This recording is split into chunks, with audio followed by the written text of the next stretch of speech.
Peter Hitchens, Washington correspondent for the London Daily Express. It seems appropriate with all our talking about D-Day to start off asking about a headline in U.S. News and World Report. Summer of discontent. 50 years after D-Day, Bill Clinton will find Western Europe disenchanted with democracy. Disenchanted with democracy? Or do they mean disenchanted with the United States? It's talking about Jacques Delors, the president of the European Commission, a crucial moment in the history of Europe. Well, I don't see it as a particularly crucial moment in the history of Europe. It's a moment when everybody is looking back at the moment to what were, in many ways, better times when the United States came as a friend and an ally and liberated Europe. But in terms of it being a crucial moment for democracy, I feel that that may be exaggerating things a little bit. Christopher Hitchens, the article goes on to say the revival of nationalism and ethnic extremism, the worst recession since World War II, disenchantment with European unity, and the crisis in Bosnia are casting a deepening shadow over Western Europe, democracy, and other things, argues Delors. Everywhere is under threat. Sounds like one of those articles that writes itself. I don't know which one, oh, it's U.S. News? It's U.S. News. It probably did write itself in that case. What do you mean? Well, you know, got to fill up the space somehow. Anniversaries are always a good peg. Discontent is never wrong, after all. I mean, there's never been a summer of content that I can remember, or even a winter of one. Cliched headline, boring intro. Stagey-looking picture. Stagey-looking picture. Another, you know, another day, another dollar at U.S. News would be my... What I like, and what I would have stuffed in that intro while I was doing my cliches, I'd have remembered to say, which this writer appears to have forgotten to do, that those were the days when everything was so simple and, you know, the morality of everything was so clear, which is becoming a favorite trope of the moment. Of course, nothing was more controversial than the American participation in the Second World War. Let me just... or argued over. Nothing was considered less simple and easy and morally clear than that at the time. Well, here's Time magazine. It's all the same story that everybody's writing. This is the man who beat Hitler. What do you think of all this time spent on D-Day? Well, I think it's well worth remembering. It was the one incident in recent history when we actually did manage to put the clock back, something I wish we'd do a lot more often. Having been driven out of Europe in 1940 in disgrace and shame, we actually came back and liberated it with American assistance. We couldn't have done it without American assistance. To call Ike the man who liberated Europe is perhaps slightly exaggerating his role, but I suppose under the circumstances you should be allowed to beat your own drum. I remember that your father was in the Navy. You lived in Portsmouth. Yeah, our father is in fact buried in the precincts of the D-Day chapel, the chapel where General Eisenhower, as he then was, had the service before the decision was taken to leave Portsmouth and go ahead. It was the only religious service that ever actually had to be held in secret. Yes. Well, it was before the invasion. Had it got out that such a service was taking place, it would have given away the fact that it was going to be the following morning. What did he die of? My father? Yeah. Oh, he died of old age. And what year? Hang on, 1987.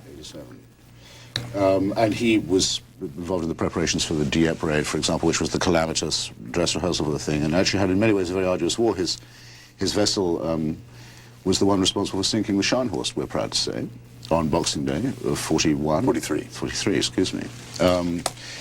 As soon one forgets. And on the other side of our family, our mother has ancestry in Central European Jewry, so there was every interest in not letting this anniversary slide. But I'm perfectly sure that in other countries the magazine covers are saying it was Russia that won the war, or it was really England that won the war, or it was secretly de Gaulle who won the war, and so forth. It's slightly irritating to see the way that people reinterpret it. But I just like to go back to my earlier point about how simple everything was and how people have that kind of nostalgia. Anyone who reads up just a week's worth of American newspapers of that period will realize how extremely controversial and how right it was. There should have been controversy about it then. This search for a lost moral simplicity, I think, is worrying and deceptive.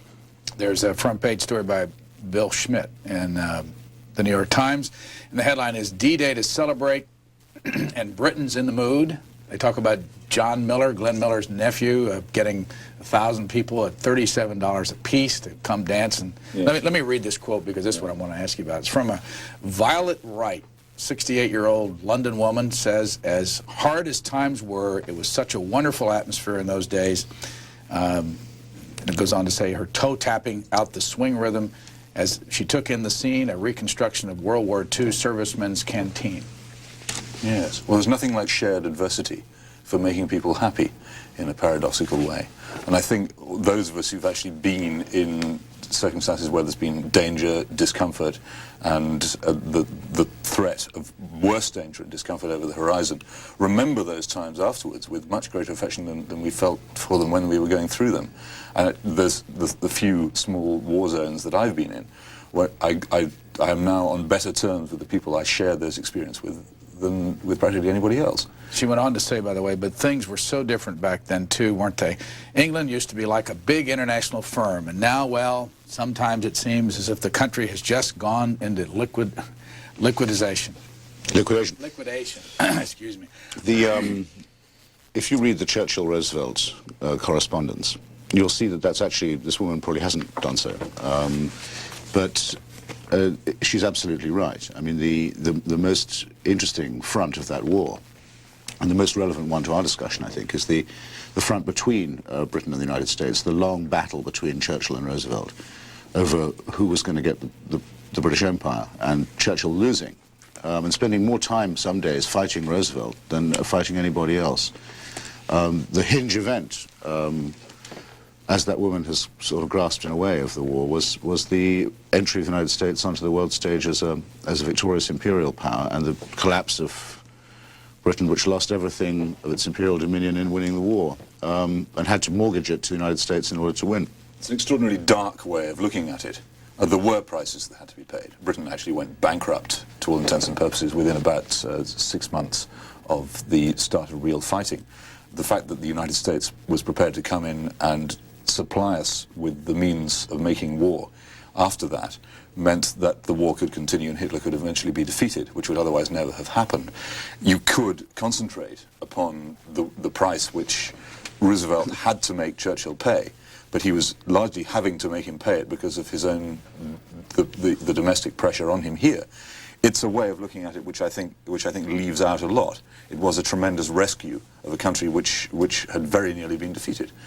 And I don't think that anyone doubts that Dunkirk was a tremendous and catastrophic defeat, which we would not have survived without American help. Our two guests are brothers, and this is a week that we're having family connections. Tomorrow, Abe Rosenthal and his son, Andy Rosenthal. Abe Rosenthal, a columnist for the New York Times, and former executive editor up in New York, and Andy Rosenthal, the deputy bureau chief here in Washington. On Thursday, Daniel Wattenberg and his father, who has his own television show, Ben Wattenberg, and also writes a column.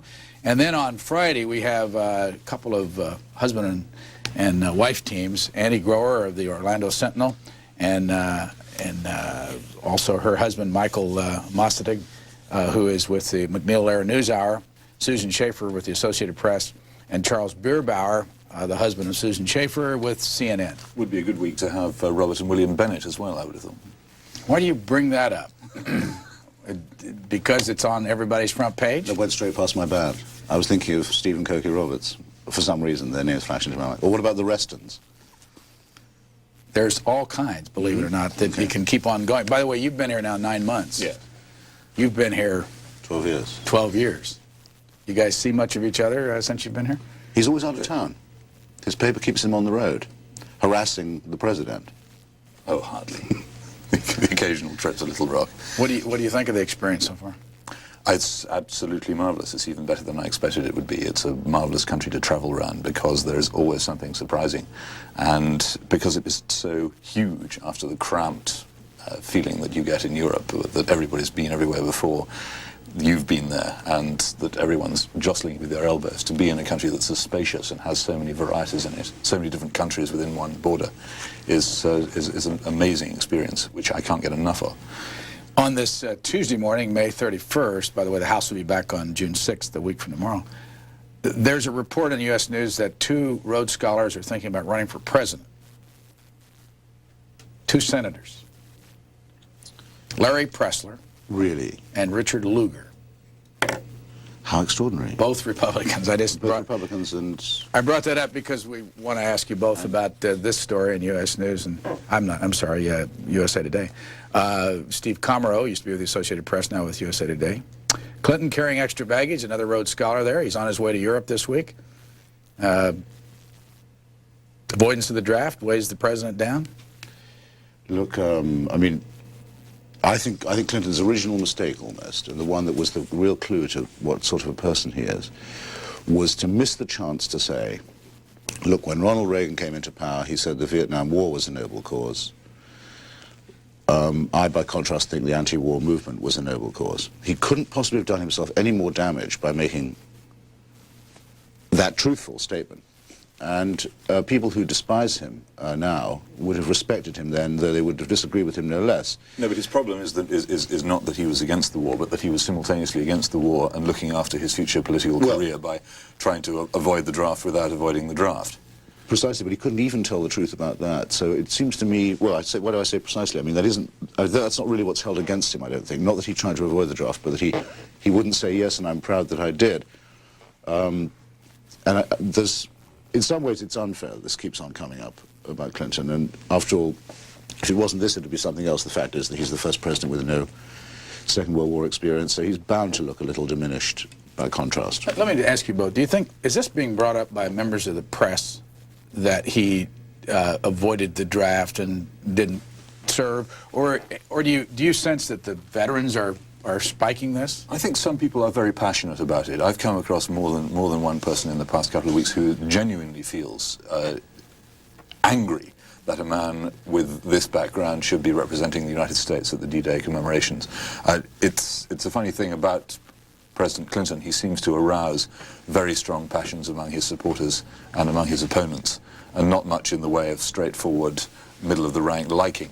And there are some people, and as someone who was screaming and shouting at him at Arlington yesterday, people who are prepared to do that because they feel so annoyed about what he did and what he didn't do. Yeah, but those sort of people are the very people who clap their hands stupid for Ronald Reagan, who insulted the memory of everyone who died in Normandy by claiming to have fought in the war when he had not. So on several occasions, and also claiming to, and insulted also the memory of every Holocaust victim by claiming to have taken part in the liberation of the death camps, and the sorts of VFW types who now curl their lip at Clinton, and I curl my lip myself a bit about it because I think he should have had the guts to stick up for the anti-war movement, put up with this from Reagan and took part in the process of defamation that they perhaps are now overcompensating for. By the way, one of the last times you were here, you made a statement about Mother Teresa that's still being talked about. I bring it up because there's a lead story this morning in some papers. This has nothing to do with public policy, although I'm sure some of the audience would like to talk about it. Pope rejects women in priesthood. Is that a headline, really? It is, right here, on the front page of the Baltimore Sun. It's not even Dog Bites Man. What do you think? Well, I mean, I thought I knew that. But it's is what I think. At least, okay, I'm in favor of it for this reason. It means Mother Teresa can't become a priest. It's got that to be said for it. Why is it? It's got not much surprise or headline quality. What is it you have? You mentioned this before we started. You're working on a movie about Mother Teresa? There's a program on British television which also sells around the world, which is called J'accuse, and it's where inflated reputations or phony reputations are taken on, and obviously Mother Teresa is a very fat target for this program, and I'm making a J'accuse about Mother Teresa's fronting for the savings and loan crooks, being the official confessor to the Duvalier family in Haiti, covering up for the Albanian Stalinists, justifying the Phalange fascists in Lebanon, ripping off the parishioners, all the things that everyone doesn't know about Mother Teresa but ought to know will be in the this. stake might perhaps be too good for her. Yes, I think, I mean, if I was her, I don't believe in blasphemy, but she does, and I would be crossing my fingers all the time if I was her. Do you have any comment on your brother's feeling about Mother Teresa? I just haven't researched her background so deeply. She must have some positive features, is my only feeling. You were going to say? I'm searching for them, but I haven't found any yet. In principle, I think it's true that everyone, there's a Spanish saying about this, everyone has some aspect of honor. It ought to be true. I've come across some people of whom it's difficult to prove, though, and she's one of them. I want to show you a photograph, see if it elicits any comment from you this morning in Newsweek. That's the face of, for several decades, of democratic supremacy in the House of Representatives, isn't it? Every seam and crevasse on that face tells a story of some horrible deal, some bit of log rolling, some committee appointment or other. The face almost as eloquent as the face of Lloyd Benson, I think, if you want to. I find a growing sympathy. Whenever I hear of a corruption charge, especially in a country which seems to be pretty endemically corrupt when it comes to politics, I think selectivity. That people are, for some reason or other, raising the topic of corruption because they want to get someone for other reasons. Endemically corrupt? I've somehow or other grown up with the belief that especially American city politics have a certain element of corruption. Dead people voting, money paid for votes, things that we don't do in mainland Britain very much. And I tended to think that people rather accepted that it went on. And that if that's all that Rostenkowski is being accused of, then who's next? Yeah, but he hasn't made this defense for himself, has he? No, he says he's not guilty.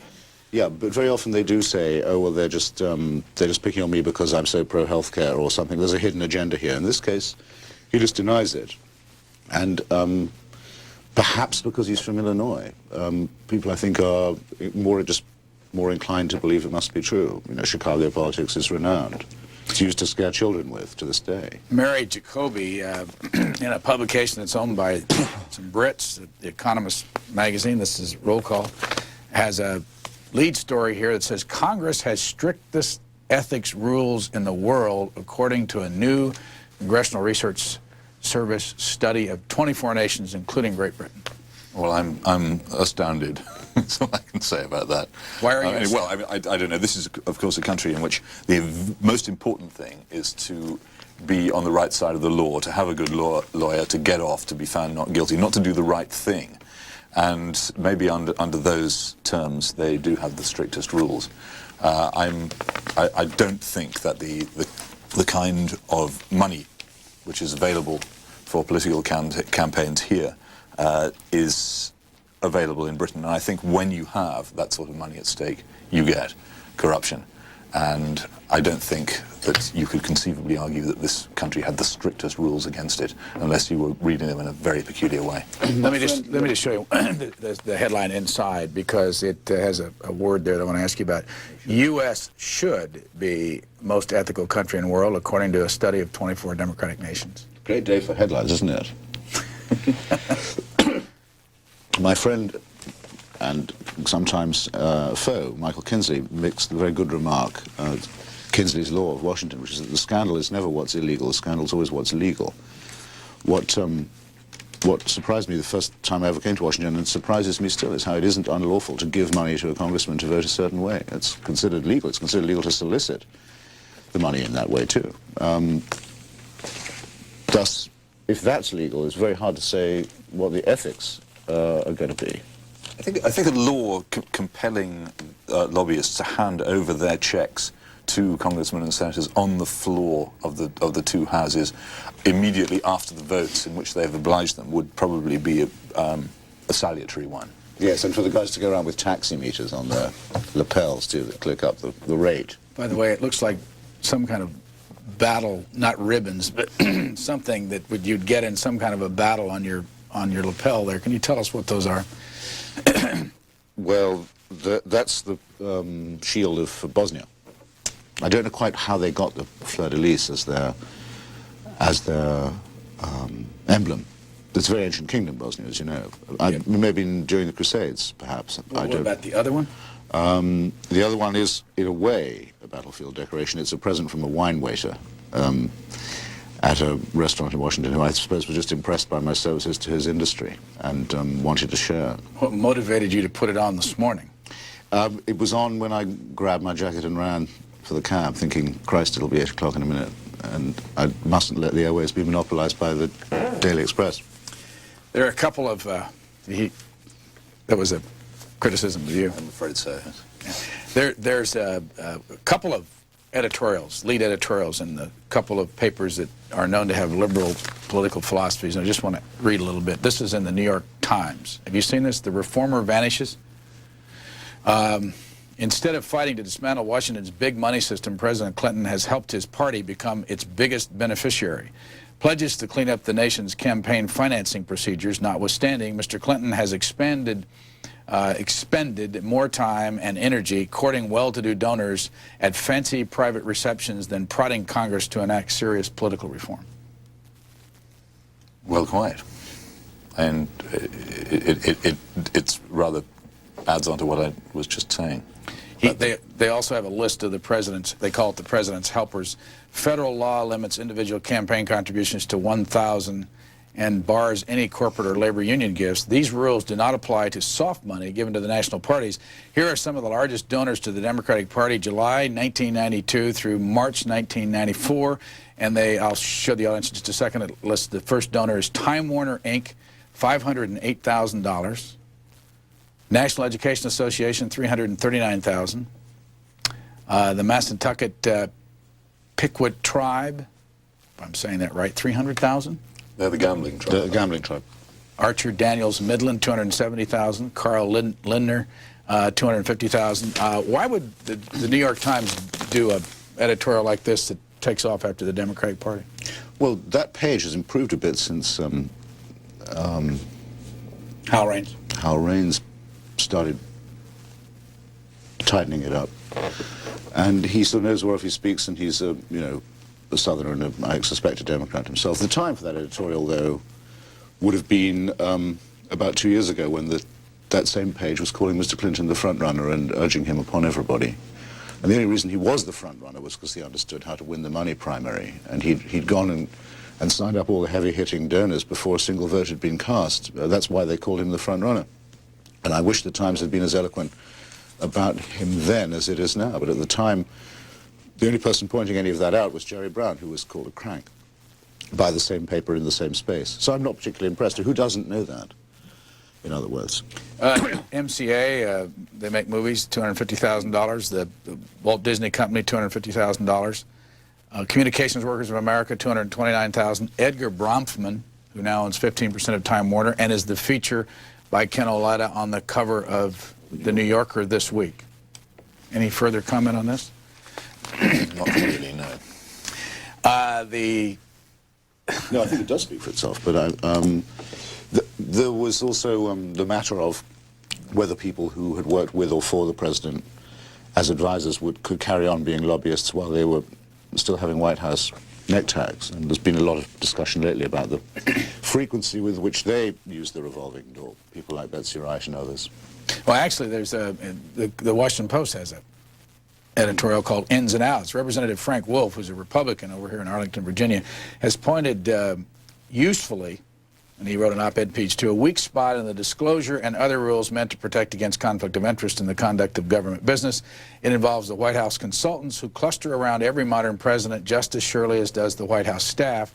Because the consultants aren't government employees, they aren't subject to the same reporting and other such protective rules as the presidential aides. And they're talking about James Carville and Paul Begala and Mandy Grunwald. Yeah. This bother you? Well, it bothers me. A lot of things about the current White House bother me, but what is particularly irritating is the way in which this was presented as some kind of new presidency in which these things wouldn't happen. Anybody who believed that must now be seriously disappointed. Those of us who thought, well, we've heard this before, feel vindicated. Allow me to plug my upcoming piece in Vanity Fair about Clintonism. It'll be out in about a week or so, where I say that you can... This is what the June issue looks like. Yeah. You get the cover for this? Not me, no. I think it will soon be Mrs. Onassis, the late Mrs. Onassis, but I'm not quite sure what the one next weekend is going to be. I should have had that at my fingertips. But anyway, reviewing the Clinton take on Whitewater and everything else, and trying to write against the new spin that's been put on it, it's sort of hit me very solidly amidships that you can count on Clinton to change his mind on practically anything if a question of principle or difficulty comes up. And it doesn't matter whether it's China or Haiti or Bosnia or gays in the military or indeed campaign finance reform. But there's one thing to which he's absolutely solidly and consistently loyal, and that's a particular cabal of old mates from Arkansas, most of whom have no obvious qualifications for the jobs that they've got or had when they've kept them, and not had to resign. That's one thing on which he does not give in. It's one thing on which you can count on him to be solid and consistent. Unless they get caught. Unless they get caught. In which case off they go back to Arkansas, or whip rounds have to be held for their helicopter fares. Yes.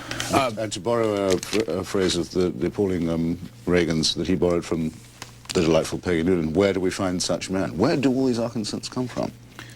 What are you writing about? What are you sending back home? Well, I've recently had a bit of a break from what I call Trousergate, concerned with more domestic things. We've just had the launch of the first British Trident missile from a British nuclear submarine off the coast of Florida, which I spent a lot of last week watching. Mainly, though, it keeps coming back to Mr. Clinton and his problems, and I rather expect that Larry Nichols' reply to Paula Jones's lawsuit is going to be taking up some of my time later on this week, though today I expect to be spending most of my efforts on Congressman Rostenkowski. By the way, how do you think this will play back there? And this is Patty Davis, the daughter of Ronald Reagan, Playboy, coming out soon. I think it may this is at Newsweek, by the way. Rate a mention or two, yes. Now that we finally get to see the picture. Is that a retriever? I think it's a Labrador, actually. Labrador. Yeah. Good Labrador. Yeah. Do you have any comment on this? No, no, I don't. Is there a reason why you don't have any comment on this? No, there isn't even a reason I don't have any comment on it. We're going to go to the phones here in just a few moments as we kick off this week of family connections. Just want to say something about Trousergate. The Haldeman Diaries reminded me, which I've been reading all week, unbelievably interesting, in the revelation of the mind of the Nixon White House. Are you reading the CD-ROM version or just... No, but I'm going to get that. I think it's going to finally convert me to the new tech. It reinforced my resolution not to do any more Gate stuff, because it brought back to me William Sapphire's confession that it was he who came up with the idea of putting Gate on the end of every minor scandal so as to make Watergate, which was a real scandal and very nearly a coup against democracy in America, look like just another scandal by comparison. And so I think a self-denying ordinance should be made by all journalists to be very careful with the Gate suffix, unless they think they're onto something really major. And if you want to know what something really major is, and refresh your memory after the terrible month of euphemism and airbrushing that we endured after Nixon died, you should read the Haldeman Diaries and see what a very narrow escape the country had. Peter Hitchens, have you read them? No, I've seen a lot of the extracts, and I've been actually surprised by the amount of anti-Semitism that they reveal, particularly. I too want to get hold of the CD-ROM version, which sounds like an astonishing way of presenting a diary, and one which other people will no doubt be following all over the place. As for all, we knew about the anti-Semitism though. Well, it wasn't perhaps as clearly known about and as graphic as it is. It was pretty gross. I mean, actually, the House committee that Pete Rodino chaired at the time had to keep on. That's what the expletive deleted stuff originally meant. There were things they didn't think that people could possibly face knowing about what the president said when black or Jewish Americans were being discussed. He was a believing and practicing racist, and not a single person who wrote any of his obituaries or spoke any of his commemorations cared to mention the fact or even face it. We're going to go to the phones. Before we do, just to pass on to you, here's a little story that some of you on the West Coast can read, and you might see it in other papers. Written by Jane Hall, the New York-based writer for the Los Angeles Times, and it says FX affects C-SPAN viewership. We pass it on to you because for some of you in about 1.1 million homes in this country, this will be the last day that you have the complete C-SPAN available to you. And if you have questions, don't panic. Don't call your cable operator until there's really a reason to. Tomorrow would be the day. If we're not there tomorrow, you'll know that something's happened. And if you see a thing called FX there, that means that it's a new channel owned by Rupert Murdoch on your television dial. Hopefully we'll be back someday, and we sure appreciate your loyalty and your viewership. If you have a question about all this, why don't you give us a call during the working hours here at 202-737-3220. If you weren't informed of this in your bill 30 days ago, it won't happen. And it's in an isolated area. There's a lot of little systems in Iowa will be off tomorrow. And we apologize for the confusion and all this, but we thought we'd better pass it on to you. And if you have a question, again, call us But don't panic until it is absolutely gone. And in most places, 99% of you will still have C-SPAN when you turn on the dial tomorrow. Let's go to the phones. We go to Chesapeake, Virginia. First up, go ahead, please. Well, good morning. Morning.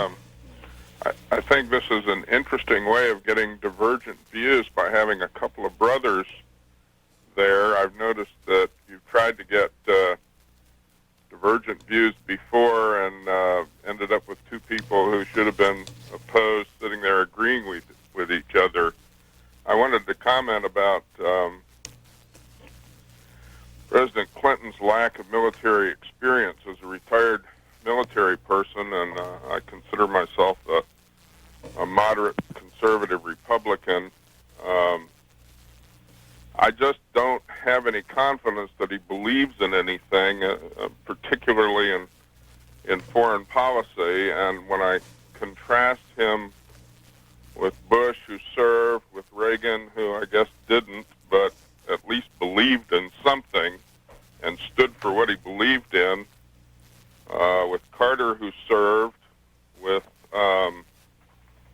Ford, who served, I just don't have any confidence that he has a clue about using force, not to conquer everybody in the world, but at least in a way that would make us appear to be somebody that the rest of the world would look up to. And I'd be interested in the comments of your guest. Peter Hitchens. Well, I'm inclined to agree that the defining moment for me of President Clinton's time in office will always remain the moment when news was brought to him at a conference with radio talk show hosts that Alexander Rutskoy had declared himself the alternative president of Russia. Now, anybody knowing anything whatsoever about the subject would realize this was an immensely serious and dangerous moment. The chief executive giggled and said, "Isn't this funny?" And here was a man who simply did not understand. Now, later on, after he'd been in the room with all his briefers and been told, presumably, who Alexander Rutskoy was and what it meant, he became very serious and grave. But I think this is a man completely without vision. Whether it's because he's never served in the military, I don't know. But I think that he covers up his lack of a worldview with a tremendous amount of knowledge, and that is all he has. Well, I'm not a fan of the president, but I don't think that's a particularly serious test to have failed, and it makes me really cringe to think of what Reagan would have done if that sort of news had been brought to him. And the caller was, I think, wrong in saying about Reagan, well, I guess he didn't serve. What I said earlier, what I would like to repeat, is that Reagan didn't serve, dodged it, and lied about it, and twice claimed to have been in uniform in the Second World War. And I've just noticed that the people who make this a test of Bill Clinton's integrity tend to be Reaganites, and to have swallowed that appalling insult from him. Well, hang on, Reagan was in uniform in the Second World War. He was in the Hal Lurch studios. He could barely see, and was therefore. I don't blame him for not being in uniform. I blame him. Let's just have a little bit of fairness. I don't blame him for not serving. I blame him for lying twice about having served. The fell consequence of this, and the worst consequence I can see, is that President Clinton is over-impressed by callers like the last one, who are basically full of military bluster, and he's only too willing to oblige the Joint Chiefs when they tell him to do or not to do something, because he's terrified of having another row with the armed forces, and as a result, the whole principle of civilian control of the armed forces and the idea of a commander-in-chief as someone who gives orders and doesn't take them from the military has been abandoned by the president with I think, terrible consequences all around. Mount Laurel, New Jersey, you're next. Hi, I'd like to ask a simple question. Seeing that these two seemingly intelligent British men, what is their take on American health care? Kind of with a view in mind of what tried to be done in Britain by the British government. Thanks. Terrifying. It's the daily nightmare. Britain's health care plan? The healthcare that you have here, I'm constantly scared stiff by it. I can't believe that mercy has a price on it. And having grown up in a country where it is simply accepted that if you fall ill, you will be treated, and it's not a question of how much money you have or which credit card you carry, to be in a country where it's assumed to be natural that if you are ill, you will pay for it, and that if you're ill for a long time, you'll pay for it until you haven't got any money left, is astonishing. Well, we're supposed to disagree, and we generally do, but I mean, I agree with all of that. This is a country where people are really frightened, including people very well paid like myself, of what might happen if they got sick, or almost unthinkable, and I've known people get into real trouble with this. If two members of the family get sick at the same time, that's it. It could be the end. There's only one principle upon which healthcare could possibly be founded, and that is you are treated according to how sick you are, and that's the main criterion. That isn't even mentioned in the healthcare debate now, even as the shadow of a principle. I cracked my ribs quite badly in the terrible snow in January, and ice. I had to go to the emergency room. If I'd been much worse off, it would have been insufferable to go through what I had to go through by way of credit rate checks while I could barely speak, before I was allowed into an emergency room where I had to share a bed with somebody else and then pay for that on top. It was unbelievable. It was a combination of Banana Republic and clip joint. And clip joint and moral blackmail. People get charged for the operating table, actually charged for the operating table what must be the price of the table. You look at these bills. I went almost as soon as I came here to my neighbouring hospital in Bethesda, Suburban Hospital, and they very kindly showed me the kind of prices people were paying for treatment, and they were ashamed of what they were showing me in many cases. They just couldn't, they themselves couldn't justify it. Try getting a lawyer if you aren't rich as well. Even the president finds he's having difficulty with that. I mean, the most basic services. That's why I'm a socialist. From each according to his ability, to each according to his need. I don't think it has anything to do with socialism. Any civilized country, especially a rich capitalist country, should be far more concerned about healthcare. I think those Americans who live next to the Canadian border have realized that there is an alternative. Martinez, California. Good morning. Hi. Yes, it's really interesting. I've long thought that even though most of the people in power in the United States are European Americans, shall we say, very little awareness or interaction with European sorts of systems and reality is ever allowed in this country. I mean, we don't ever compare ourselves. Well, what are we, doing compared to France or England? And it's kind of strange. But I also, I wanted to call and compliment Christopher for his book. I read, for the sake of argument, and some of Blood and the other one. Did you come across it from Mr. Lamb's very good book notes show? Pardon me? Did you come across it by any chance from... I'm trying to ingratiate myself here. Mr. Lamb's very good book notes show. I always try to catch book notes, but I do miss it sometimes. And but I caught you on NPR yesterday. I was on the phone actually when they couldn't take any more calls, and a woman had just called you supercilious or something. And I really want to get on and tell her to just try your book because I found it very moral and very grounded in it. Well, I could have done with you yesterday, thank you. Were you live yesterday? I was live on NPR yesterday. It was actually extremely, can I say? Yeah. Very interesting. I was saying that in debate with my friend Lars Erik Nelson of Newsday, a brilliant reporter, but rather soft on Clinton. We were reviewing the presidency. I was being quite critical. Almost everybody who called up was a Clintonoid, which didn't surprise me particularly because of the NPR audience, but almost all of them drew attention to the fact that I was foreign-born. And I was interested in this because in 10, 12 years of attacking Reagan and Bush, many of the people who must have been thinking, if he doesn't like it, why doesn't he clear off back to, and so on, politely didn't bring it up, didn't make a big thing of it. Robert Novak did once, and that was about it. I mean, your callers didn't want you to clear out. Your callers generally don't, even when they're very angry with me. But all these NPR liberals did, and I thought it was an interesting sign of the success of Clinton in appealing to the provincial in the American mentality and of successfully making people feel that way. Well, I had never thought that you could be a foreigner here for very long. It's a country in which you almost immediately become accepted, whoever you are. If an American came to Britain and started making criticisms of the kind that we make, I think he'd have a very hard time because we have real foreigners in England. If you're a foreigner, then you're a foreigner for 5 or 6 generations before anyone even dreams of accepting you. It's a big difference. I've noticed here that people simply don't have that prejudice against outsiders that we have. That's quite true, and a real tribute to the national manners, which is why I was so struck yesterday by this instant sort of resort to the provincial and the chauvinistic, which, well, I don't want to complain about it. Being English is not being an oppressed minority exactly. I don't want to sound self-pitying, but I was just struck by the way that that was the first thing they went for. Next call from one of the president's hometowns, Hot Springs, Arkansas. Good morning, Brian. Hi. Thank you for C-SPAN, and also thank you for the nice bookmark from the bookmark show. Thanks. I'm glad you got it. It's taken a little while. Yes, it did, but really, I was so thankful. I came in and I waved the envelope to my husband. I said, I made it. I didn't think I would. You know, I should tell you, but if you don't mind, let me just wait 1 second. For you folks that don't know this, we offered, for the first 500 that wrote us, a commemorative bookmark on our 5-year anniversary of Book Notes. And we didn't know whether we were going to get 500 letters or not. In fact, we got 9,000. And instead of, we sent everybody one.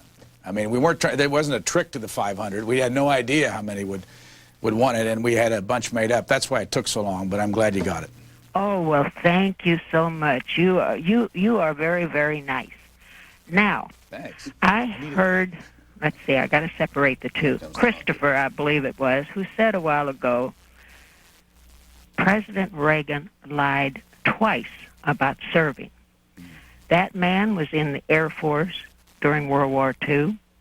I don't care what he did or did not do, but his vision, which should not be forgotten about, his vision is what kept him out. He had two, I forget who the gentlemen's names were. I saw it not too long ago in print.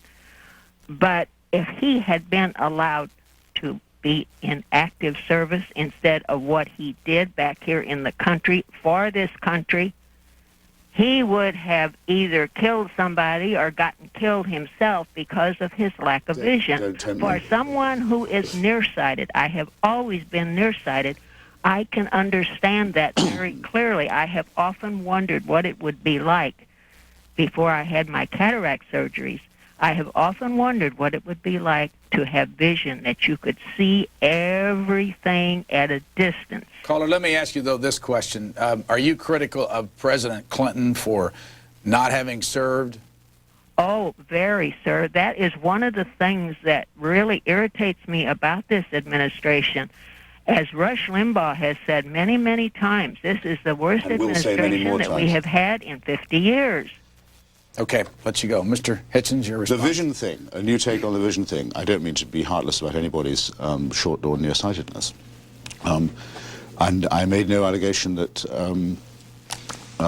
President Reagan had done anything dishonorable in not serving. I said he did something dishonorable in lying, in claiming to have served on active service, and in lying about having helped to liberate the concentration camps. That's an extraordinary piece of fantasy on his part, and an insult to those who did take part, and forgiven him by the sort of people who quote Rush Limbaugh when they're reaching for authority. I'm very sorry to say. We care about these things because we think that military service and exposure to fire is a test of character, and a fairly reliable one.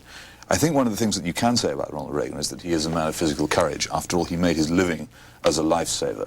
And that's not something which involves standing by and letting things happen. As to his short-sightedness, I don't think this is widely known as it should have been, but it's certainly incorrect to say that he didn't serve, or to mock him for a lack of courage. Abe and Andy Rosenthal, father and son. Tomorrow, our guests, Fayetteville, Arkansas. Go ahead, please. Yes, I'd like to say what I thought happened to Reagan during the war. He was slightly deaf, and the reason that he was slightly deaf was that he had been a lifeguard. And as a lifeguard, he had nothing to prove about bravery. He saved 75 people from drowning. And don't forget that he who keeps the baggage also serves. Let me ask you, though, again, caller, the issue is, do you get upset with the fact that President Clinton hasn't served? Yes, I do. I have a bumper sticker on the front of my car that reads, "A draft dodger for as Commander-in-Chief." And on the back, I have one that says, "Howard Phillips for President in '96. All right, thanks. Don't seem to be able to decide which of Reagan's shortcomings, physical shortcomings, kept him out, but no one has taken me up on my point. But I know what it's. It brings back to me what it was like arguing with the Reaganites when he was in power. No one will challenge me when I say that he twice claimed to have taken part in active service. And no one will challenge me, it seems, when I say I think that's a bit of a disgrace. But with Reaganites, they just don't, they never hear that stuff. And it makes no difference telling them. Which one of you is the older? He is. What's the difference in age? 2.5 years. Are you married? You have children with you here? Yes. How old are the kids? My daughter's 10 and my son is 5. How are they doing? Well, it's very different for them from Moscow, where they were before. It's also striking for me how very differently Americans raise their children. A friend of ours says Americans raise kids, the British bring up children, and the contrast is enormous. We intend to go back to England, and so I want to bring them up as English children. When my daughter comes home, I don't let her speak American, which I see as a completely different language in which people behave in a completely different way. It's actually one of the reasons why I often wonder about whether I would, in the long term, like to stay if the chance came my way. I'm not entirely sure that I want to bring my children up as Americans. Needles, California. Needles, California, you're on the air. Hello. Needles, California? Yes, ma'am. Okay. The problem for Clinton is that he doesn't have any core of support, such as Reagan had, that's going to believe that he did whatever he did. And you have people like Christopher Hitchens who love to second-guess the president. I mean, Christopher Hitchens isn't going to suffer whether any health care plan goes through. Not really suffer. He has a ton of dough. So does the editor of the New York Times, whose main concern in life is the fine points of fly fishing, no matter what he says in his editorials. And this is the problem for Clinton. And as far as Jerry Brown is concerned, I would like to remind Mr. Hitchens about a few things about Jerry Brown. When he was the governor of California, and this was documented in the LA Times, he used these state computer systems for voting, for re-election. He also sold judgeships, also documented in the Los Angeles Times, and he was one of the most obscene fundraisers for the state Democratic Party. And then he gets this burst of things so he can wreck the candidacy of Clinton, and all of you guys are cheering. You just give up your fancy suits when you decide to be a man of the people.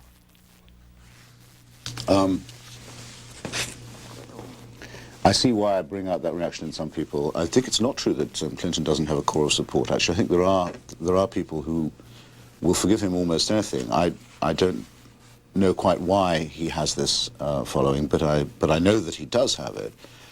What you say about Brown is new to me. I didn't get your point about the computer. I'd be very surprised to hear he'd sold judgeships, but it's certainly true that when he ran last, he did run as someone who was forever confessing that he'd been very involved in the political corruption of fundraising, and said that he came to it, in other words, as a reformed character.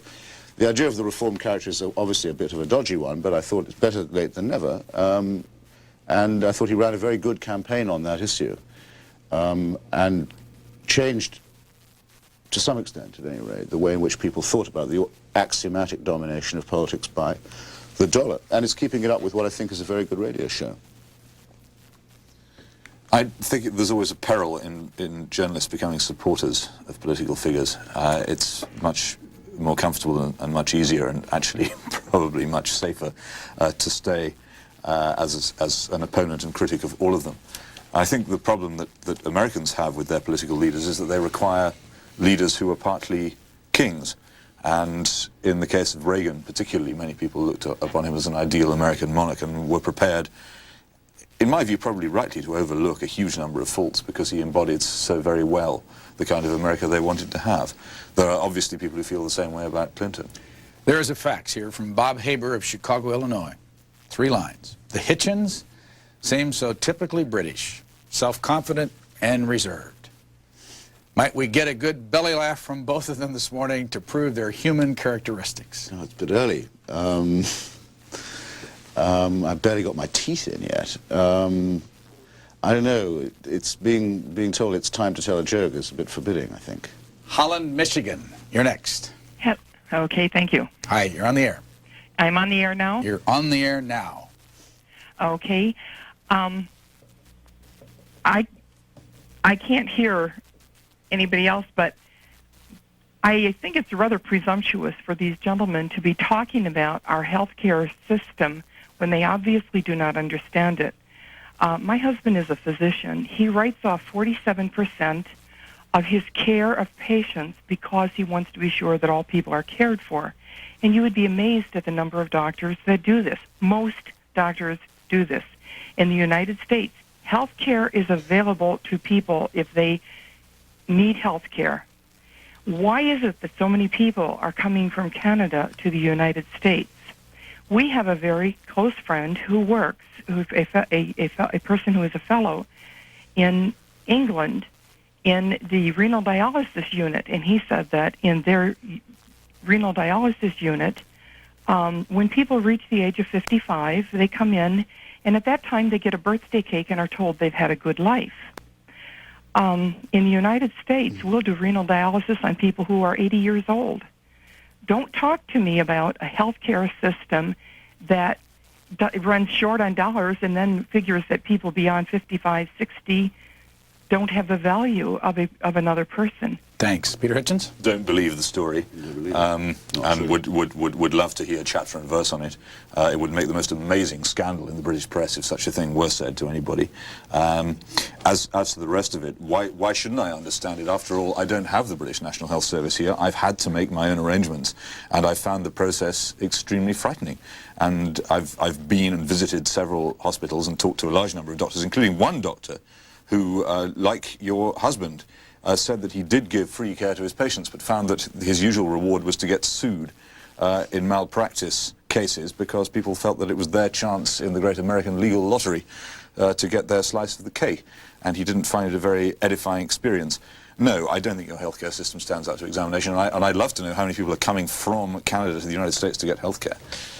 Maybe this will help the guy from Chicago who thought we were being too pompous and solemn. Or from, it was Illinois, wasn't it? Cartoon in the New Yorker a few years ago of a fat man standing in a robe and a harp on a cloud talking to another guy who obviously just got into heaven and saying, well, I did have hate in my heart, but it was for doctors and lawyers and they said that was okay.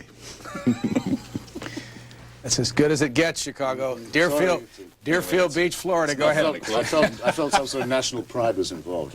Deerfield Beach, Florida. Go ahead. You're on the air. Good morning, gentlemen. Hi. Brian, I want to thank you for the D-Day expo that you had. I was really, really touched. I was only 6 years old when the war began, but I grew up, and I was 11 at the time of D-Day, and listening to Vera Ellen and watching it was really, really touching.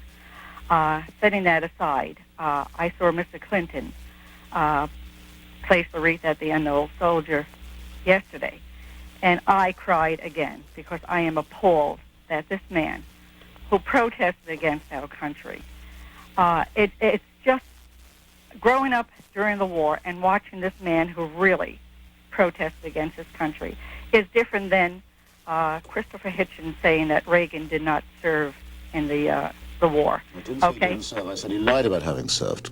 No one will take up my actual point. Come on, Mr. Hitchens. And another thing, Peter, I've watched you and admired you before, but the fact that you just made a derogatory remark about the Americans, that Americans just bring up their children and Brits raise them, is that... The other way around. Americans raise kids.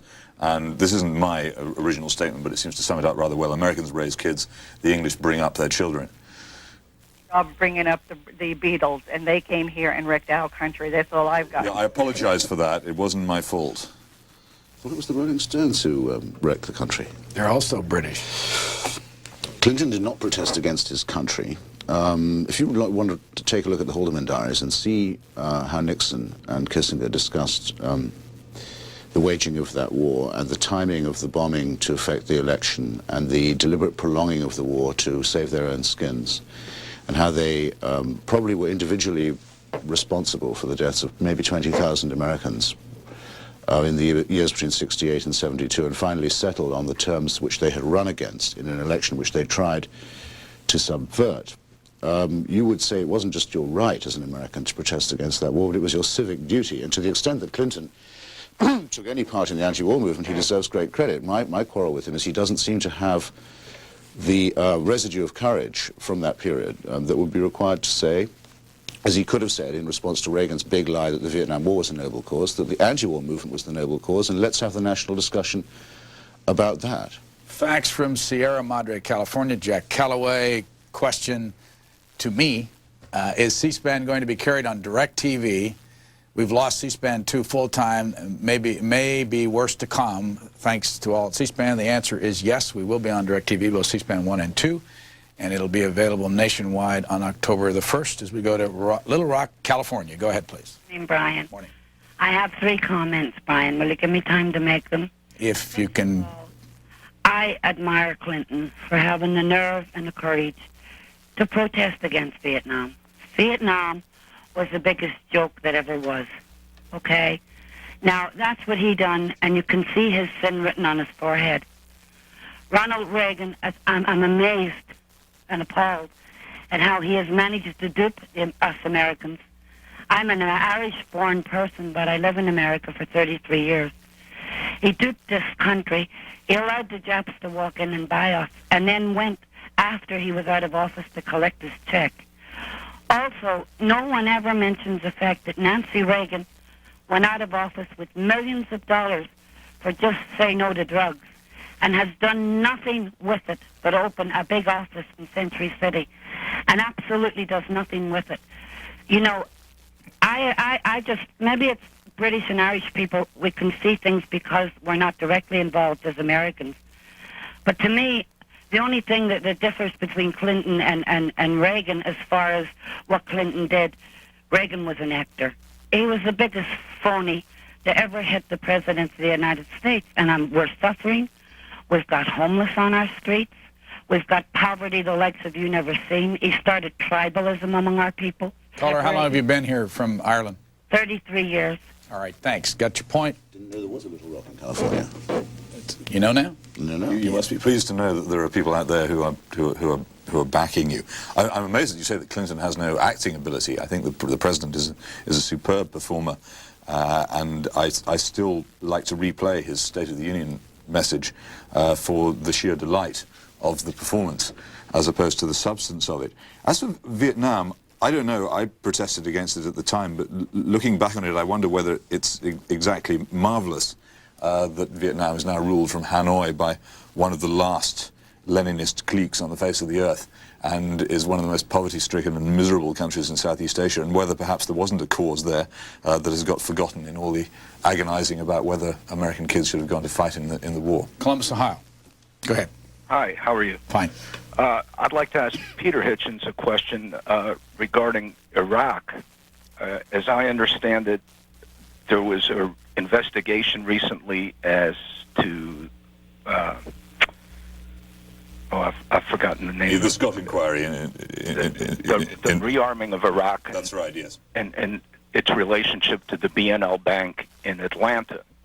And my real question is, this seems to have been more prominent in the news in England than here in the United States. We constantly talk about Bill Clinton's failures in foreign policy, but very little is said about George Bush's role in rearming Iraq, which is far more critical. And my real question is, how does the sale of futures, which leads to a profit by a first lady, get to be bigger news than the sale of arms that leads to a war? Well, I don't think the sale of arms leads to a war. The existence of the Saddam Hussein regime in Iraq certainly leads to wars. I think you'll find that most countries in the world, whether it be the former Soviet Union, the present Russia, the United States, France, Britain, South Africa, Israel, that can make money out of selling arms, do so, and will continue to do so wherever they can. But to blame the sale of those arms for the war which follows is absurd. Tom Rizzo of Akron, Ohio, has a fax here. We can go back to that. I just need to get this in quickly. Invite comments from the brothers Hitchens on these topics. Labor Party after John Smith, will it ever find its way back to the left? No. It seems to me a preordained fact, that, or a preordained conclusion, that the man who's, I don't know why he's done it, but he's actually claims to have modelled himself on Bill Clinton, a man called Tony Blair, is going to win because everyone in the press tells him that's the only way you can win an election. Tony Blair will be the new leader in your opinion? He'll be the new leader of the Labour Party. He'll lose the election. 41 years old. Yeah, for that reason. Wrong on both counts, actually. Tony, who I know does not model himself on Clinton, was rather embarrassed by the comparisons made between him and Clinton. Two, he's by no means certain to win the leadership because the Labour Party is actually has no members to speak of except a small group of people who know they're right and who are quite capable of picking another losing leader and may well do so in the next few months. Ben Wattenberg and his son Daniel, who is with the American Spectator. Ben Wattenberg's a columnist and has his own program called Think Tank, will be here on Thursday morning. Arlington, Virginia, go ahead, please. Good morning, Brian. Hi. Just a quick preface. I certainly don't find either of the Mr. Hitchenses to be supercilious or overly British at all. Living here inside the Beltway, they are just as normal as anybody in politics around here is likely to be found. A quick question for each one of them. For Christopher, I've been a loyal supporter of Ronald Reagan since the mid-'80s, since the mid-'70s, and I am not familiar with the speeches that he refers to, and I'd like to take him up on his point as to when Mr. Reagan claimed to have served where he didn't or have liberated concentration camps or something of that sort. Can you tell me where this happened? Sure, yeah. And I don't blame you for not knowing, because it was something that didn't fit into the press coverage, because if it was true he was doing this, then all the accolades he was getting for being a great communicator would look ridiculous, wouldn't they? The occasion where he claimed to have helped to liberate the concentration camps was during a visit by Yitzhak Shamir, who was then the foreign minister of Israel. Reagan claimed this to Mr. Shamir in the White House. He later claimed it when he was visited by Simon Wiesenthal, the, I think, slightly exaggerated Nazi hunter from Austria. I can give you chapter and verse references for both those claims by the then president, if you wish. Your reaction, caller? Yeah, I mean, I would certainly have an open mind about it, and it would, if it turned out to be something he said and not just a slip of the tongue reading something. Hell of a slip, wouldn't it? You wouldn't, either you did help to liberate Dachau or you didn't, would be my view, and if you thought you had and you hadn't, you'd be in some kind of quite severe delusional condition. You're quite right, and that would certainly lower the reputation of the ex-president in my mind. Caller, did you happen to see 60 Minutes on Sunday night? Yes, I did, as a matter of fact, about the people who claimed to have gotten medals that they didn't. Well, they had the story there about Ronald Reagan telling that story about the C-17 and the Medal of Honor winner, which they said turned out to be fantasy and just came from a movie. Yeah, well, this is certainly possible. I wonder who did his research for him, as we say. I doubt if he did it himself. Okay, thanks. Arlington, I'm sorry, we go to San Diego, California. Go ahead, please. Good morning, gentlemen. First off, I'd like to say, Mr. Hitchens, if half the allegations that Mr. Reed and Sapphire and The Economist magazine have made, this Whitewater makes Watergate look like a stroll through the park. But my question is this. The Economist magazine on May 7th printed an article about a gentleman named Dennis Patrick, who was involved in trading with the Lassiter Company, involving some odd $20,000 he was promised. Since then, he's had 4 attempts on his life and is now underground and hiding. And I'm wondering why this story is not being reported by our press, and we have to hear about it in a European magazine. Thanks. Well, if I can draw attention yet again to my forthcoming column in Vanity Fair, I do go into the Lassiter connection in Arkansas, which is, I think, the least noticed aspect of the Whitewater entanglement. So I hope I can look you in the eye and say that much. And I thought the Economist story was pretty good. It's not the only place that it's appeared, but it's probably the longest take on it. I just have to disagree with you there, even though I'm trying to boost my own piece, in saying that it makes Watergate look like a stroll through the park. So far, it hasn't, I think, approached that for criminality. But it's invidious, I think, to seek to compare these different kinds of scandal because, well, it's a matter of probity, really. Peter Hitchens, regarding D-Day, yesterday a CNN poll indicated that just 19% of the British believes America contributed the most to winning World War II. Are their schools as bad as ours, or do the British see history through a fool's fog? How do you Brits feel about the Channel? Well, several points. Our schools are nearly as bad as yours after another mistaken attempt at egalitarianism, and you have to pay a fortune for a good education. But also we do tend to believe that we won the war, and you will find if you go to Russia that D-Day was a minor landing on the western fringes of Europe at a not particularly convenient moment. Wherever you go, these things are viewed differently, and I'm afraid that that will always continue. I've no doubt that a lot of Americans are barely aware that the British took part in the D-Day landings, and Canadians are constantly furious about the fact that nobody mentions them. As for the Channel, I think I hate it. I can't see any reason for it existing. I love France enormously, but I'm delighted that there's a patch of water between me and it, and that going anywhere in Europe involves genuinely going abroad and across the sea. I hope they fill it in, preferably with a leftover tower block from London. Jim Batts of Fort Worth, Texas. I would like to know if the Mena airport rumors and the accusations made by Larry Nichols against Clinton are making the British press, the liberal media, including me, he says, seem to be avoiding this subject even more than they once avoided Paula Jones. Jim Batts, and then he says, deal with it, Brian. Well, it certainly had more play in the British press than it has here. I think probably if you said... What is it? What's it all about? If you said Mena Airport to most Americans, it would be the first time they heard it, yeah, which I think is rather extraordinary. We did have something... The Arkansas. Yeah, we had something about it in the nation during the election campaign, but again, that was a time when Clinton was designated moderate, designated front-runner, designated man who, you know, knew how to play by the rules, so none of this stuff was allowed to come up. But Mena Airport is an airport in western Arkansas, which was used as one of the staging posts for the Contra resupply operation, which was a criminal conspiracy at the time, involving basically the exchange of illegal weapons for illegal drugs, but whereby one lot of thugs in the United States supported and trained another lot of thugs in Nicaragua. A blind eye appears to have been turned by Mr. Clinton's administration in Arkansas about this, to this rather. David Fustel of Fort Wayne, Indiana, sends this in. I just want to ask what's going on that we get two faxes from two different parts of the country on this subject.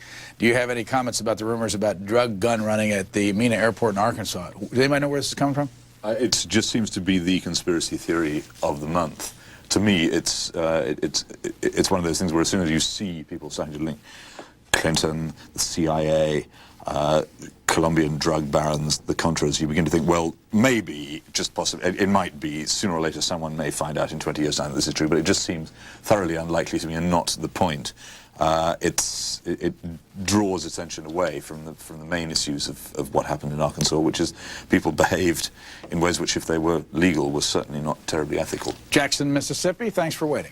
Thank you. Good morning. Morning. I'm going to speak from the heart this morning like I normally do, but the reason I'm calling is, Mr. Hitchens, I really believe that conspiracies are a fact because these people in power are not going to allow things to happen without orchestrating things ahead of time. They don't just allow things just to fall on them and happen. And I think what's happening with C-SPAN, losing C-SPAN in certain parts of the country, my fellow Americans, we better wake up. C-SPAN is our only true, honest voice in this country. And the little bits of the country that C-SPAN is losing, these people in power are not going to take C-SPAN off the air right away. They're going to do it bit by bit. They're going to edge away at it because C-SPAN is making a difference, and it's making a difference in our attitudes.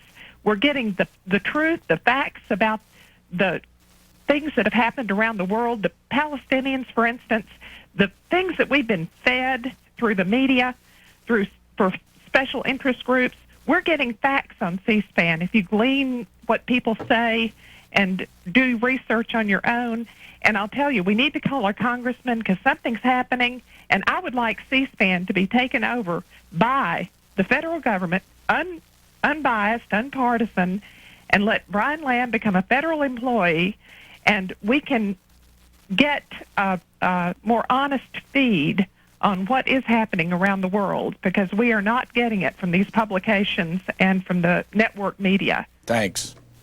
Don't know where to start with that one. I think we should take it as a comment. It wasn't a question, anyway.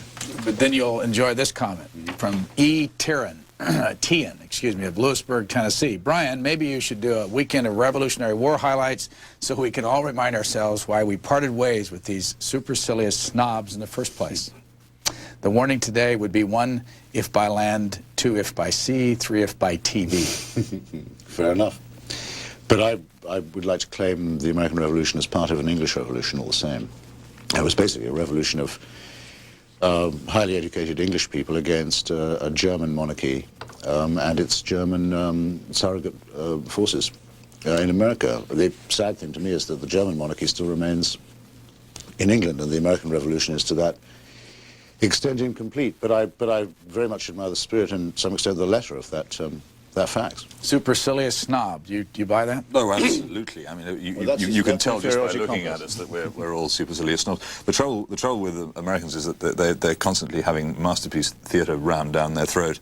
As the New York Times rightly pointed out last week, if they could see real British TV, they could realise what a tremendous minority the supercilious snobs are, and how the real Brit, whom they would have seen if only England had a team in the World Cup, is very different from Christopher and me. By the way, is snooker real British TV? I'm afraid it is, yes. Sure. Yep. Since colour television arrived, all those coloured balls whirling around make a very nice picture on them. Mountain Lakes, New Jersey. Go ahead, please. Oh, hello. I would like to exhort both Messrs. Hitchens to continue being supercilious snobs, as it's very amusing. I'm enjoying it tremendously. I've lived in England and parts of Europe for the past 25 years, been dragged kicking and screaming back to my homeland by my husband's work. I've had excellent care under the National Health Service in Britain and several other socialized medical services. I would like to know what your guests would feel could be learnt from the present state of the British health system, which could aid America setting up a good or perhaps even better system. Clear it up for us. So where are you from? What do you call homeland? I was born in the United States, but have lived much of my life in England. Thanks. Gentlemen? Well, I haven't, though I was brought up on free black currant juice and milk, which was given to all English children, and abolished the deficiency disease problems of rickets and other calcium deficiency afflictions that had been such a big feature of English life before the Second World War. I don't have any real-time knowledge of how the National Health Service is now doing. I just think that it's a very plain statement of principle that any advanced and civilized country should treat people according not to how well off they are, but how sick they are. And I've no doubt that that would need some adaptation for American conditions, but that is the principle on which we were brought up, and which we take for granted, and wouldn't give up for anything, and nor would the United States if it could instate the principle in the first place. I think the fundamental lesson is that if you have a viable private health system, as Britain did before the National Health Service, you need a great deal of political courage and direction to achieve a health service which is open to everybody. We were very lucky in that the man who set this up, Nye Bevan, was able to make the case for such a system, not merely to the public but also to the doctors, and persuade them that their position would not be threatened by it. In fact, private medicine survives in Britain and does very well, and it's largely because of that that the health service has lasted as long as it has. Misguided attempts to drive private medicine underground and to force it out of the health service have actually led to a rather sad growth in private medicine in Britain in the past few years, which is undermining the quality of the health service. Pasadena, California. Good morning, Brian. Thanks for picking up now. Christopher's almost awake. I think by the end of the show he'll be with us. I'm calling to defend Clinton on the anti-war issue. I agree with Christopher. He should have taken his opportunity early to be as eloquent as he was in that letter that was released. That he didn't want to go off to Vietnam to kill people and thought that the war was immoral. I think if he had said that. What I would like to hear in this week before D-Day is some veterans, like my late father, who by the time my brother was of draft age towards the end of Vietnam, I think was about prepared to break his kneecaps rather than send him off, even though he had been my father had been a Marine, and to him, draft avoidance was the worst possible thing in the world. I think that he would have, run him to Canada or broken his kneecap. So I'd like to hear from some of those veterans. I know that they had sons who didn't go to Vietnam, who perhaps went to Canada, and I think that the hostility bubbling underneath spoils everything. Just a small point. I'll remain in my torpor. You had a wonderful picture you were holding up a few minutes ago, I think from USA Today, of the president standing beside a general singing the national anthem with almost unbelievable vigor. This is not a man who looks as if he spent very much time avoiding going to Vietnam. I don't think he believes now that he should have done it. And I think that is in some ways why he's so open to criticism. If he stuck by it, if, on the other hand, he'd done it in a more straightforward way, but as I said, he did not do it in a straightforward way. Now he pretends that he's more patriotic than the generals. I think he's always going to be in a fix about this. And I'm interested, I've been trying to convince myself, because as everyone in Washington says you should be careful not to let your own opinions take over. I've been trying to convince myself that he is, in fact, going to be a successful candidate in 1996. But I begin to see signs, especially in the weekend opinion polls, that people are perhaps beginning to look at him as a one-term president. And I think this may be a major factor in this. Kent, Ohio, go ahead, please. Yeah, Brian, hi. You have a wonderful show. Thanks a lot. Thanks. In response to Christopher Hitchens and Ronald Reagan's service, I looked it up in An American Life, which is his autobiography, and he talks about getting his draft notice, immediate action, and then he went, and it was his eyes, but then he was confined to continental limits, eligible for Corps Area Service Command or War Department overhead, and he served as an officer, a liaison officer, for a few months, and then went to the Army Air Corps Intelligence. Actually, he was a second lieutenant, wore second lieutenant bars, and it says in here, I was wearing bars of a second lieutenant. I was offering majors insignias to $500,000 a year directors, and they went on to make movies then. And then, if you read on further, this is like page 97 of his autobiography. It says, during the final months of the war, we began receiving secret single-core films showing the liberation of Hitler's death camp, and they engraved images on my mind. That might be where you heard that, but I never heard that Ronald Reagan said that he liberated death camps. Not my fault that you haven't heard, but you've heard now.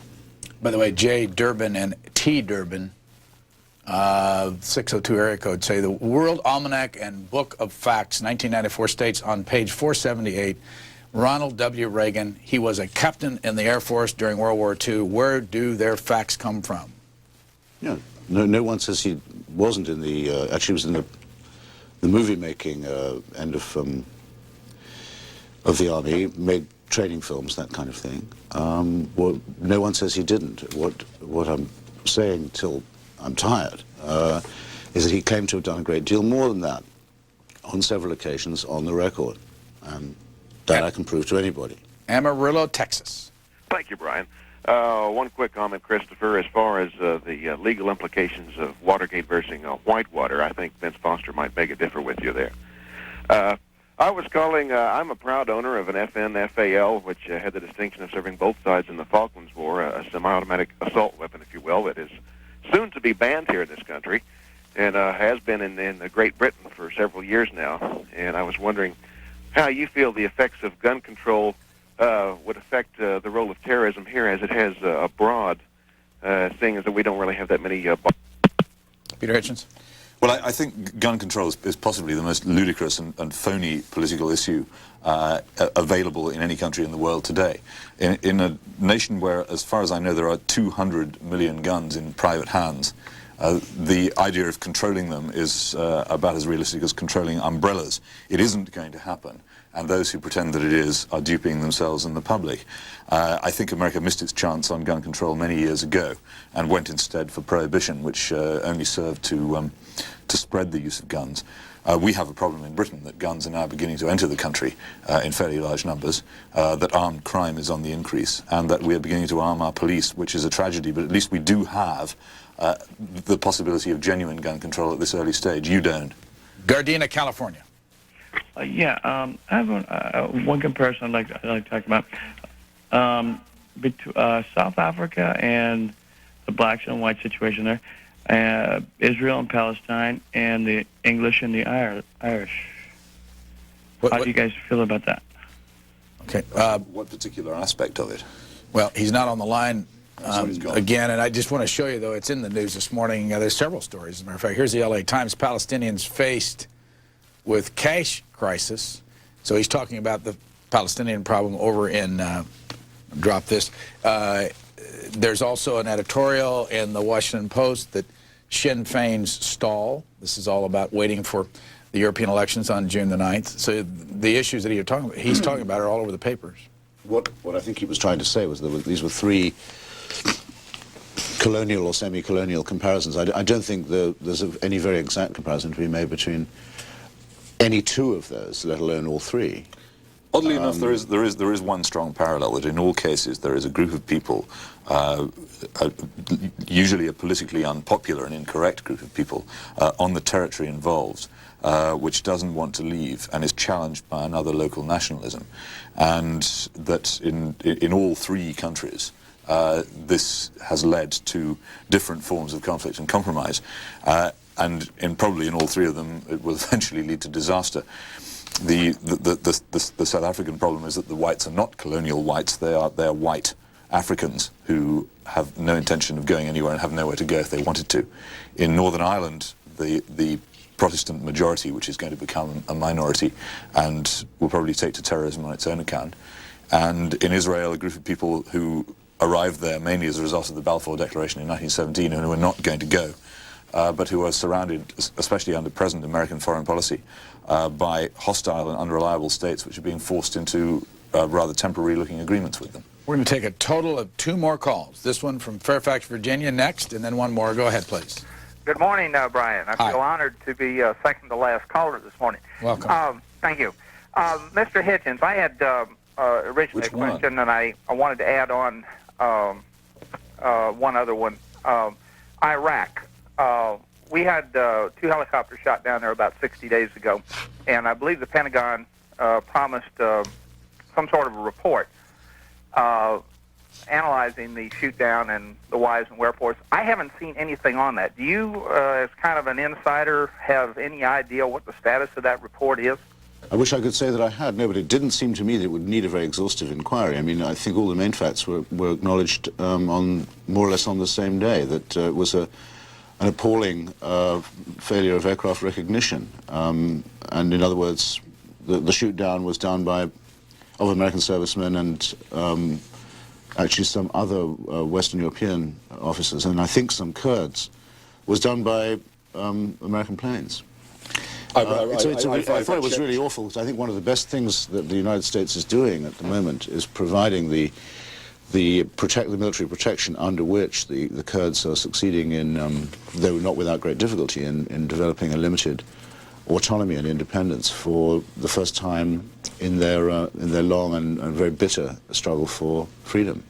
I did check up on this last week, and nothing is apparently imminent. I'm also puzzled that it's taking so long. It does seem to be a fairly straightforward case.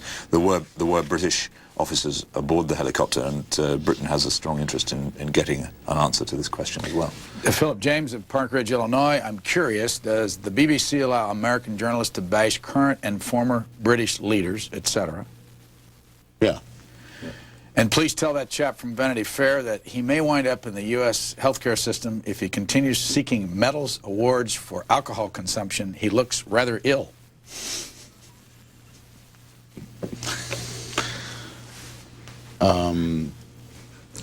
That's it? Is that... You saved that for last? Well, no, I just got it. James. Well, at least I can be said to be wearing it on my sleeve or my lapel. Kansas City, Missouri. You're next. Good morning, Brian. Hi. I just want to ask the gentleman if, as far as the Mena, Arkansas thing with Clinton, I'm originally from Arkansas, and I know it happened, or I know several people that were somewhat involved, and they were allowed to retire from public office. Is this going to be swept under the rug? And second question, why do you think that draft dodgers like, say for instance, Jackson Brown, Clinton, Hanoi Jane, why do you think they can go and make millions of dollars, basically dodging the draft? They come back, make millions of dollars off the American people. Why do you think this is so? Thank you. I've never heard Jane Fonda called a draft dodger before, though I've heard it called many things.